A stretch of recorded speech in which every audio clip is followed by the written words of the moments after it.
Well, good afternoon, friends, and welcome to our next episode of Face to Face with Racism. I'm Jeffrey, And I'm Heather. and we're pastors at St. Stephen United Methodist Church in Mesquite, Texas. And we're glad you've joined us today. We're going to be talking about Black vernacular as uneducated. And I will admit this is a topic that I struggle with sort of wrapping my head around. So I'm looking forward to our conversation. We have Darrell and Darnell St with us, and they've been with us before, but I'll let them introduce themselves and maybe kick us off here. John Astle says, I love seeing Darnell and Darrell. So already fans. Well, I am Darrell St. Romain. I am Director of Music at Mary Immaculate Catholic Church in Farmers Branch, Texas. And I'm Darnell St. Romain. I'm the Associate Director of Liturgical Music at Prince of Peace Catholic Community in Plano, Texas. So, Black vernacular. Let's first start off about what it is. Yeah, what are we talking about when we say Black vernacular? Well, you want to make a distinction between the folk or the culture and the academy. Okay. So when scholars speak of Black vernacular, and when I say scholars, I'm talking about our preeminent scholars. So we have Frederick Douglass, W.E.B. Du Bois, and Henry Louis Gates Jr. These folks, they want to make sure that when we understand this, we need to understand that the vernacular includes the ballads, the blues, the sorrows, the spirituals, the sermons, the church sermons, and in today's world, this would be rap, R&B, and literary plays. So this is what's in the big umbrella of Black vernacular. And so what was important about Black vernacular to understand is that it's meant for the subculture, which is Black people, as a way to create at the same time dually resistance and familial ties with the other kinfolk in the struggle. Does that make sense? Yeah, can you unpack that for us a little bit? How does it do both of those things? Yeah, there's a lot written about that. So for instance, let's just take the simple spiritual that everyone knows. Okay, swing low, sweet chariot. Oh, I thought you were going to say nobody knows. Oh, everyone knows. Sorry. No, nobody knows. The trouble I've seen. The trouble I've seen. See. Oh no. The joke did not land. Yeah. That was not in the vernacular. Okay.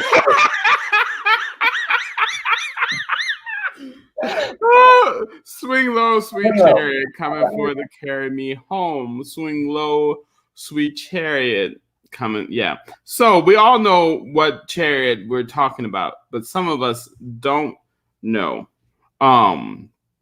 So the chariot has biblical references to the Exodus story and the Hebrews crossing over the Red Sea, right? And the chariots of Pharaoh were simply drowned up in the sea. So it's a reference of dying, right? So the chariot is coming forward to carry me home. Now, what people don't know is that it was a double reference. It could have been heaven or somebody about to sell you off that plantation. This is the or, right? So, because you normally were picked up and put on a chariot, horse and buggy, and they never saw you again. So coming for to carry me to a new home. Yes, this is Okay.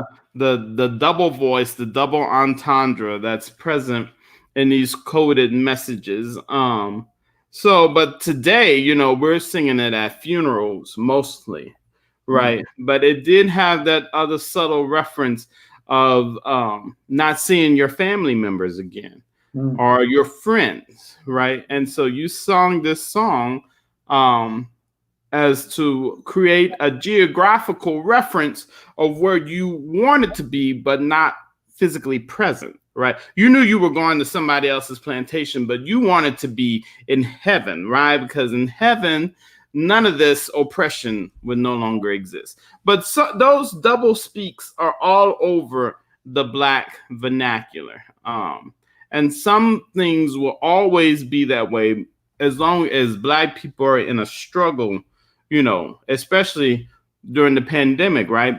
More Black people are prone to die from coronavirus. More Black people are prone to financial hardships throughout coronavirus, right? So as long as the struggle exists, there will always be these coded references that people not in the struggle or outside of the culture just won't readily pick up on. Okay.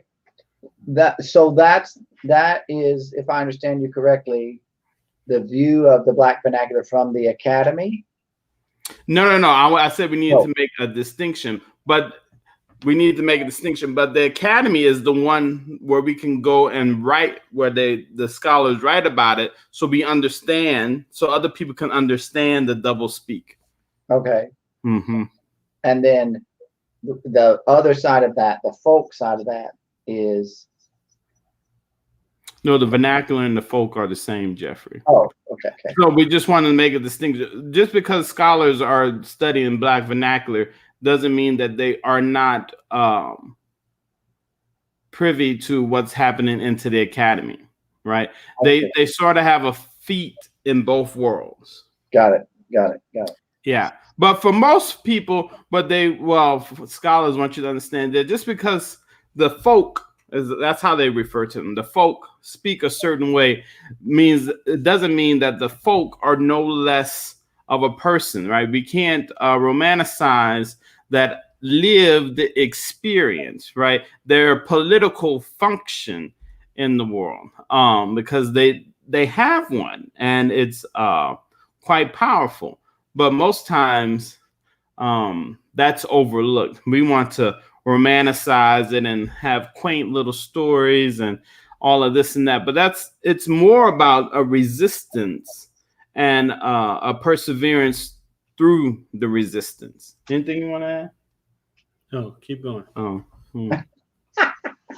So I was a teenager in the 90s, and I distinctly remember the controversy of Ebonics.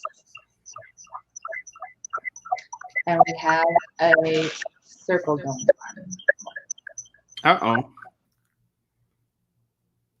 Okay, we got it. Yeah, what do you want to say about that? No, they're muted. So when I started thinking about this topic and how the Black vernacular is seen as uneducated, I immediately thought about what I remember hearing when the fight for Ebonics was coming out in the community. Can you guys talk a little bit about the connection between what was known as Ebonics then and is now, and what it looks like, and where the disconnects are of why it might be seen or assumed as uneducated?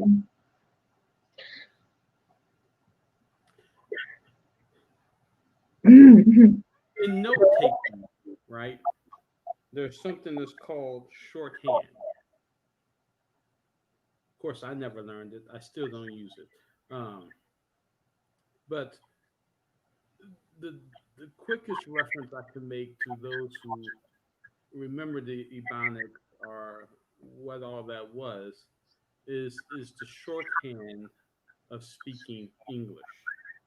They actually spoke like that, and in fact, it was in the school district of where Oakland, California is where there was a proposal to reference, not a proposal to make that an official language in the school district, Ebonics.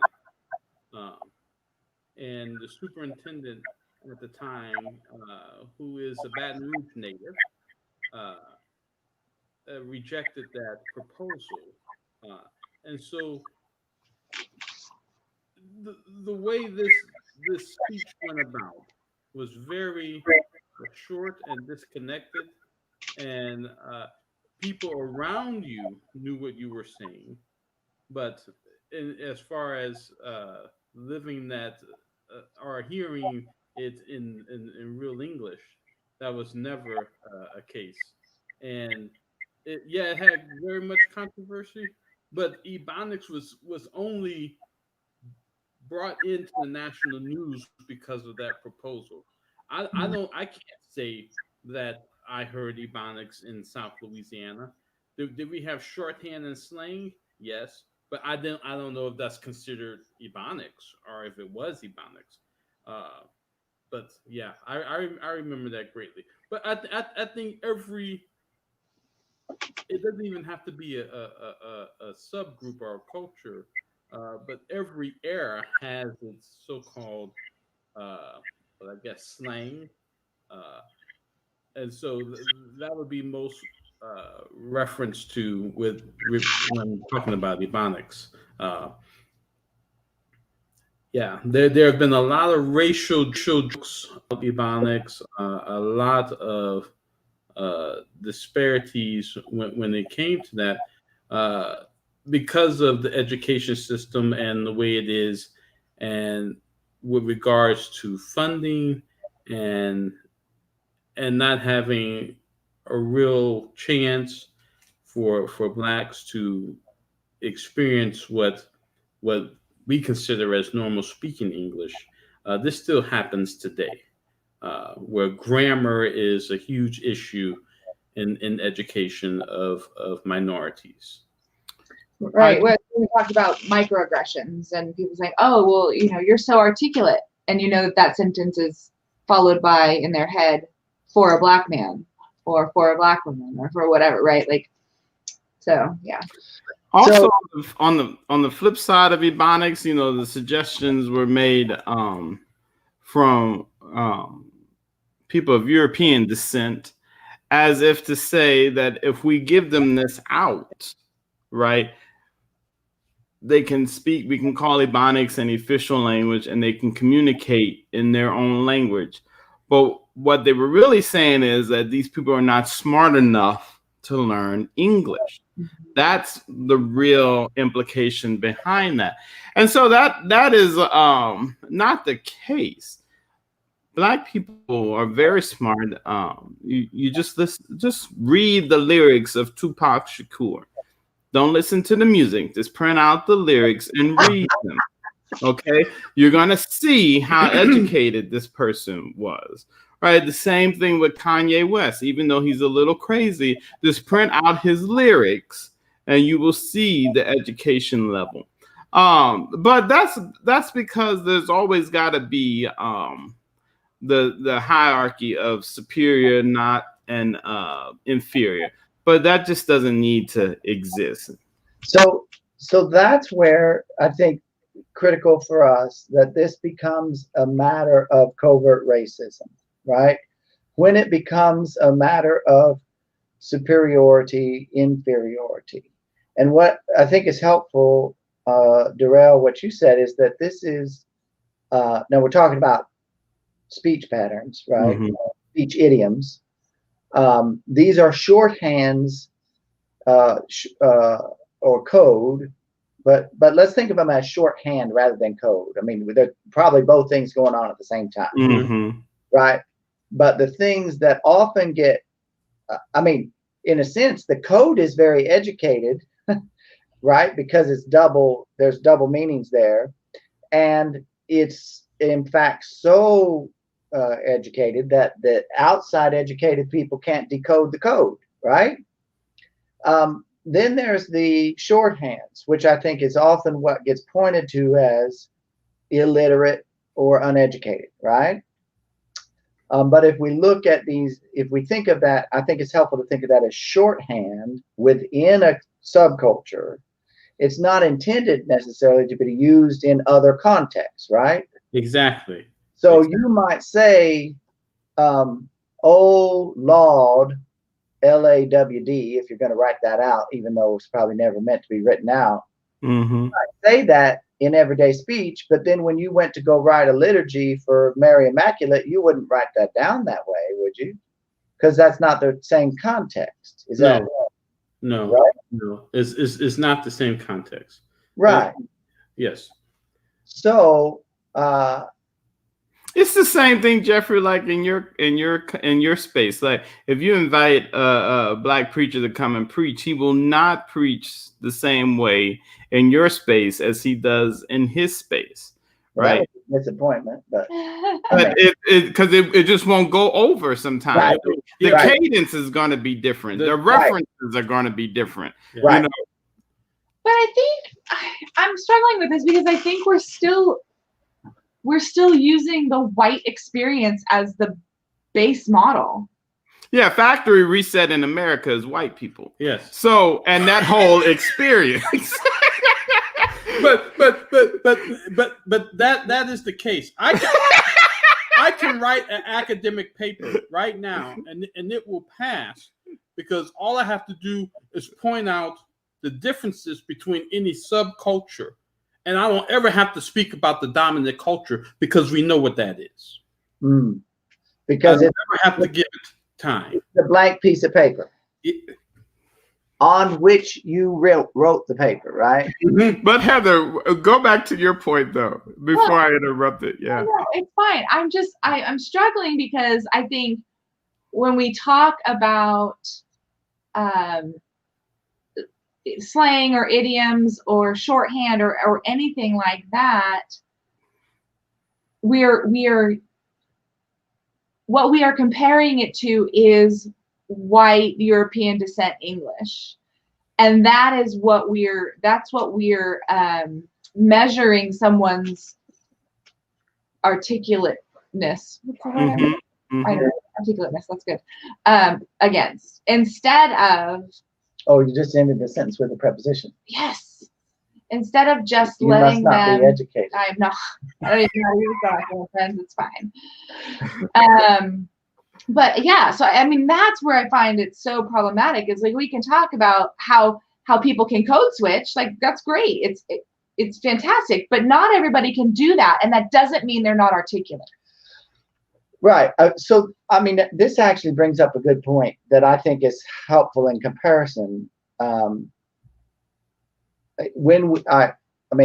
think for the language of shorthand is helpful, but when you circumscribe that to a subculture, then you're in a sense saying still the non-subculture, the broad culture, the dominant culture is still normative. So, but then like within the dominant culture, are you educated if you end a preposition, if you end a sentence with a preposition? Yes, Edgar Allan Poe tells me so. Yes. Or are you uneducated if you split an infinitive? Now, both of those things actually weren't proper English prior to the mid-19th century. Those are results of the Oxford movement, right? Imposing Latin constructs on English, because in Latin you can't end a sentence with the preposition and you can't split an infinitive. And so they said, well, if Latin is the gold standard, then we need to conform, we need to norm English to Latin. And yeah, but that's the syntax of Latin works. I mean, for people who know that. Right. And so now the people who don't follow that norming look like uneducated jackasses within white. And so Heather, this is a hard time for you. A hard concept for you to understand. this code switching, or why? No, it's not that it's hard. It's more that I don't think people are aware necessarily that that's what's happening. Oh, okay, yeah. Yeah, I was more bringing it up for people to be able to go, oh. Now, yeah. I want to jump to a comment by one of our viewers, which sort of plays on code switching and cultural appropriation, which we've covered in another topic. But all of this, like if we're talking about this, the spoken Black vernacular, then that intersects in spirituals in a different way, right? We don't sing "Swing Low, Sweet Chariot, coming forth to carry me home." Right. Right. And we've talked about that in our other episode on cultural appropriation. So Cynthia says, we are the only white Can you see that? Yes. Mhm. Okay. So it's like I'll pop our heads over, like really. We are the only white family on our street. Whenever we have conversations with our neighbors, we tend to fall into the same speech patterns and idioms as our neighbors, and it makes for mutual understanding and lively talk. They've never called us out on it, but I do worry that we're being inappropriate without meaning to. And there she ended with a preposition. And I happen to know that Cynthia is very educated. And in fact, a professional writer. It's okay. So what do you think? What did Paul say? I am all things to all people, right? And he was a missionary. And so his point was that whenever he's in a certain place, he is going to try to be like the congregation or the people around him. And I think that's the same thing that's going on with Cynthia on her street. Now, she's on the street where she lives, right? So obviously, that's very singable. Yes. I was doing that on purpose. So obviously her street is her community, right? And so I don't think she's being inappropriate. It's just like we all have our Anglo friends who we've given them an honorary black card. It comes and it goes. But there are those, yeah. Is mine in the mail? Come in. Jeffrey, you got a long way to go, brother. Oh. You just talked about the Oxford movement. No.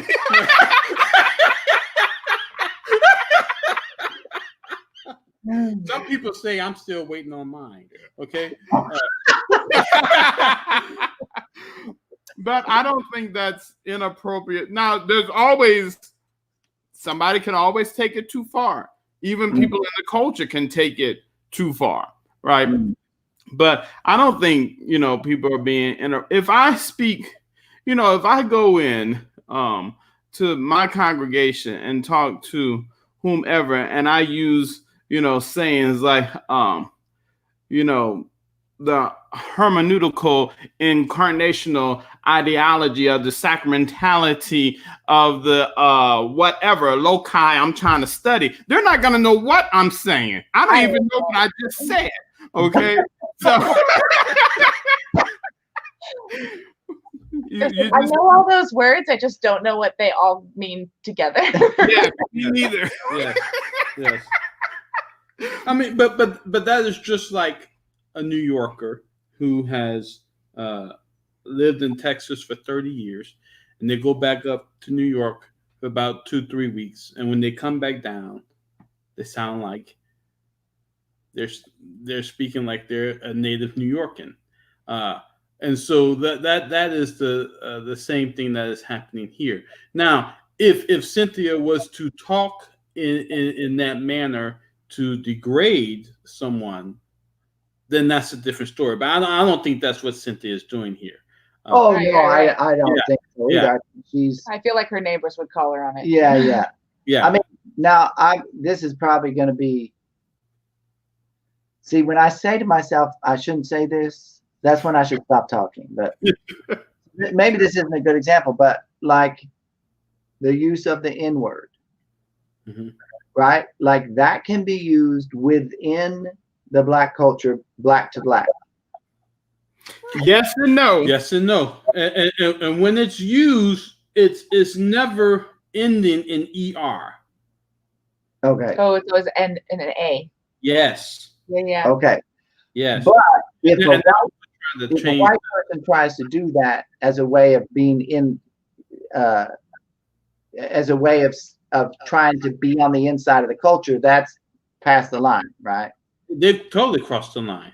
Right. That's kind of, I mean, to use an extreme example, what you're saying is what Cynthia is doing is not that. She's not up against that line. I mean, she just says we don't use the N-word. Of course she doesn't, right? But I'm just saying that's an extreme example. There are ways to step in and participate in the culture without crossing this line that tries to actually be a part of the culture when you're clearly not, right? Right. But you know, if they're in relationship with that culture will automatically call them out on it. They went too far. There is grace and mercy. Mm-hmm. So you don't stay on the outskirts for too long. But you know, but you have to really prove yourself to get back in. But that's just not a line no smart person or educated person will cross these days. Well, okay, I was using it as an extreme. No, Jeffrey. All right. There's one other comment it happens to be from the same household, that I want to get to before we have to sign off on this segment. Now, there's no way to. Oh, okay. We'll just read it. Yeah. Vernacular is verbal, spoken or musical communication. Is that what I should be understanding? There are also physical expressions that might seem primitive or weird outside their cultural reference. How do we acknowledge that? For example, I always feel embarrassed when I attempt to greet a black man with their brother's handshake. I tend to just extend my hand in the white people handshake, and it gets awkward. Also, different cultures move to music differently. I remember the comment now. The rest of his comments cut off in this context, so we can't see it. But I think what he might be talking about is what we talked about in some of our cultural appropriation context. You know, moving to music, adopting certain idioms. Heather's going to look it up and see what it says. John, this is the best way to greet any black man. Just watch.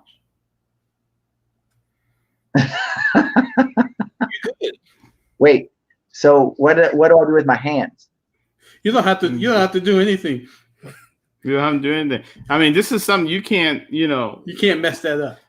Or it's hard to describe in a dictionary. It's a subtle nod with the head and the look of the eyes to the person. Gotta get the eyebrows in there. Yeah. But the vernacular is more than just the spoken word. It's a lived experience. I think that's the best way to say it. It's a lived experience. I think that's great. I think that's a really great way to look at it, because I think many of us are very willing to embrace the fact that lived experiences are valuable and have value to the whole community. And so I think about some of the ways that the way I say certain things, people have made fun of me for. Mm-hmm. And it's like, why? Well, I mean, what does that do for you? Right? Like the person who's making fun of me. So I think that as we look at how we pass judgment and what it is we're basing that judgment on, we'll grow and learn. And yes, as Cynthia said, there you go, lived experiences. This was a fun one, as usual. It's always fun. Another St. Romain. We will continue this conversation backstage, but as you start to look at how you hear what other people are saying and how they say it, remember to be kind to yourself and don't take your foot off the gas. And we will drop the next portion of this on Tuesday, and we look forward to seeing you next time. Peace. Peace.